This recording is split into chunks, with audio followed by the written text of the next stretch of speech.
Hey guys, welcome back to the channel, and we are back with another weekly wears video where I go over every single fragrance that I wore all 7 days last week. So if that is content that you want to see more of, be sure to like this video, subscribe to the channel, and turn on bell notifications so you are updated whenever I upload something new. Not going to waste any time. It was a fantastic week. The majority of these fragrances I would recommend all deserve being tried, tested before actually buying. So yeah. Let's jump into the list, starting with Sunday. So on Sunday, I reached for a fragrance that I've been pretty much considering wearing on a daily basis because I like it so much. So we are talking about is Amen Phantasm from Mugler.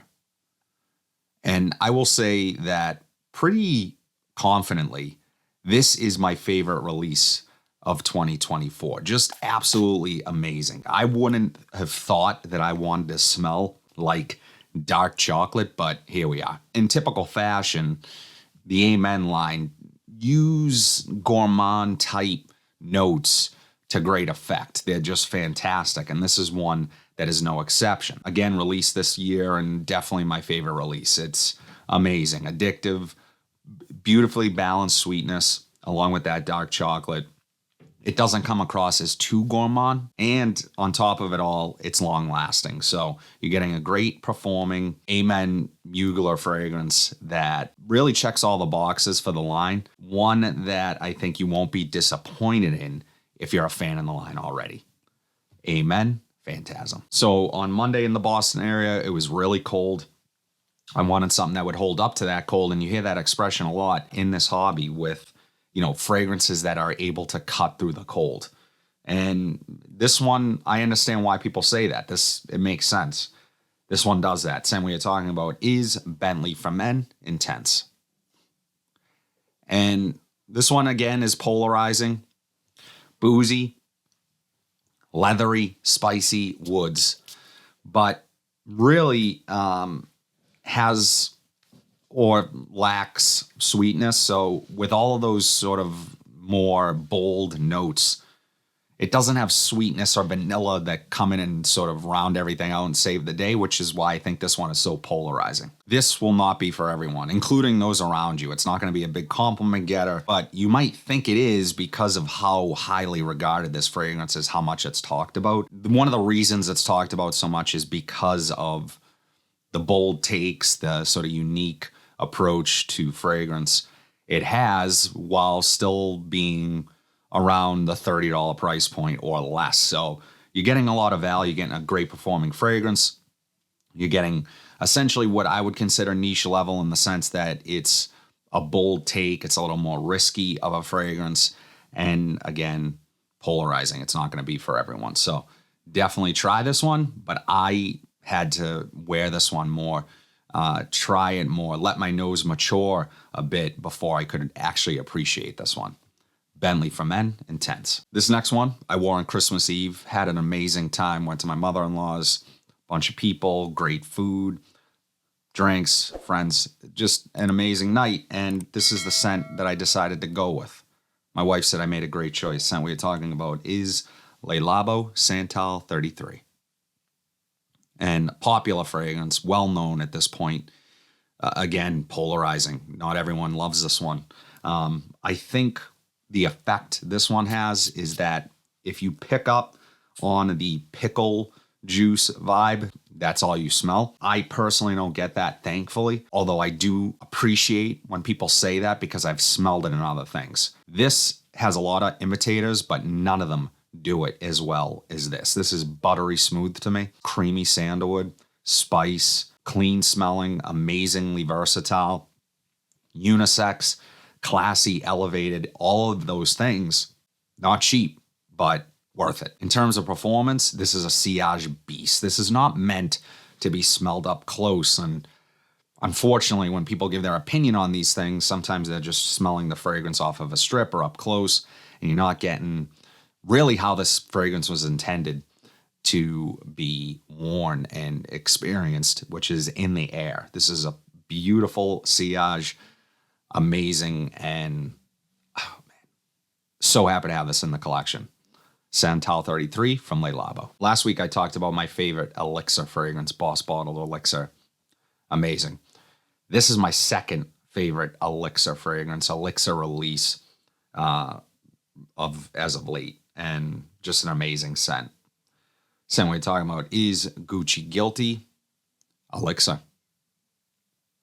Now, if you're expecting the Gucci Guilty DNA here, I don't get much of it, if I'm being honest. What I do get is this vanillic floral nutmeg combination that was perfect to wear on Christmas Day. It's creamy, green, spicy. It reminds me a little bit of Christmas because it has also this piney, somewhat minty effect to it that kind of opens up your nostrils.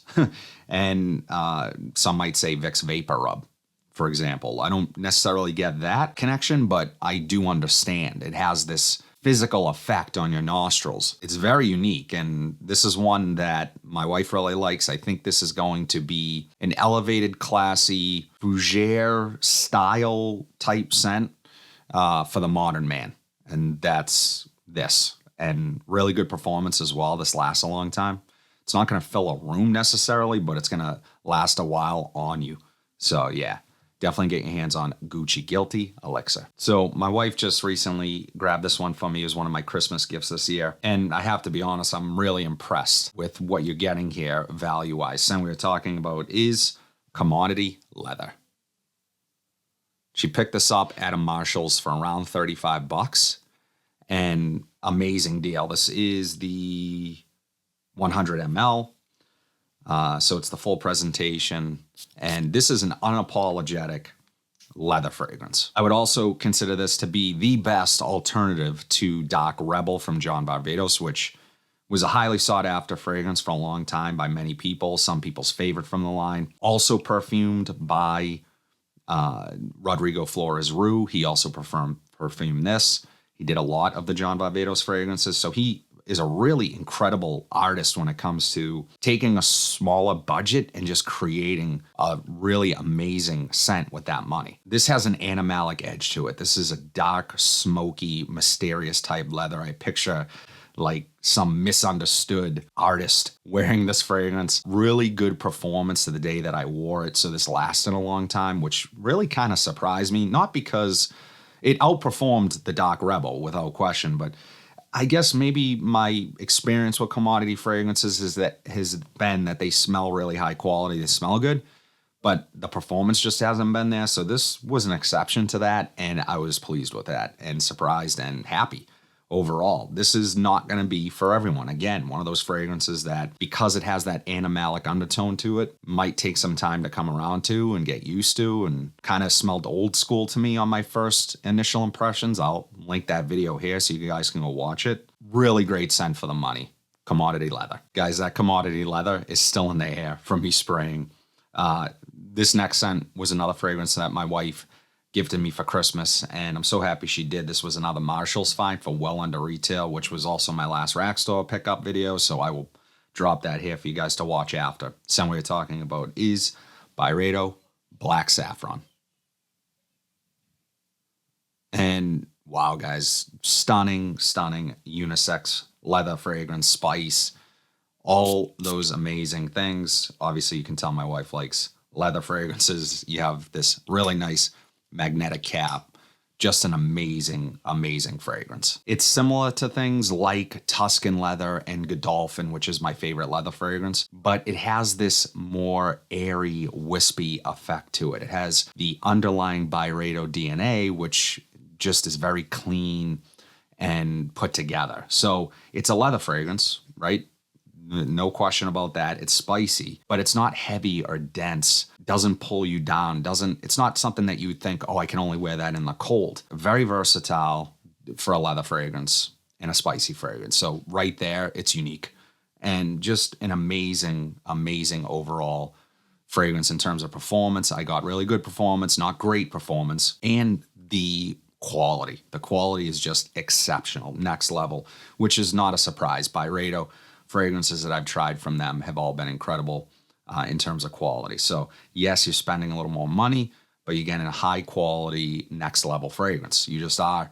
There are, copies of this I've tried, and there is one that pops up from time to time at Marshall's. and TJ Maxx that is actually pretty damn good for the money, but the quality is not even close. But you are getting a great sort of interpretation of this fragrance. So, but I digress. This one, absolutely amazing. So happy to have it in the collection. Byredo Black Saffron. Finally, on Saturday, one of you guys mentioned that you had worn this in your rotation the week prior. You had dropped it in the comments on my last week's video. And I'm glad you did, because that's why I ask. It's one of those things where sometimes I'm reminded, oh, you know what? I haven't worn that one in a while. I'm going to wear it. And last week I wore the extreme version of this fragrance. So I had to reach for the original scent we were talking about, is Polo Red EDT. And this one, guys, although now approaching, I want to say 10 plus years as being on the market, this is still a damn good fragrance. Fruity, sweet, clean smelling, fresh, warm, addictive sweetness. Ultra fresh. The brightness of the citrus and that sweet warmth is just so damn addictive. And I would say that this is in the same category as a Versace Eros, but I like this one more. This one is more versatile in my opinion. It's not as dense or heavy. And this one is one that you could safely wear to class. You could wear this to work. It's a signature fragrance. And of all the fragrances that I talked about today, most of them, as I said, fall into the category of being maybe try before you buy, polarizing fragrances, but not this. This is the safe bet. This is one that I think anyone would like. Compliment getting, really amazing. You're not going to get like all day longevity, but you're going to get an amazing fragrance that you're not going to care about overspraying. And it's just incredible. This one, you just kind of want to keep going back to it. Polo Red EDT. That's it, guys. All 7 fragrances that I wore every single day last week. And we have the new year coming up, and I'm excited. I have a lot planned for this channel, and I truly appreciate all the love and support you guys have shown me in the years, this past year. Just amazing growth for the channel, and I am excited to see where things go here. But as always, drop in the comment section down below what your weekly rotation was, whether it was 1 or 10. I always love hearing what you guys are wearing. But if you like what you saw today, be sure to like, comment, subscribe, share this video. Hit that bell notification so you're updated whenever I upload new content. But until then, have a fantastic week, and I'll see you in the next video.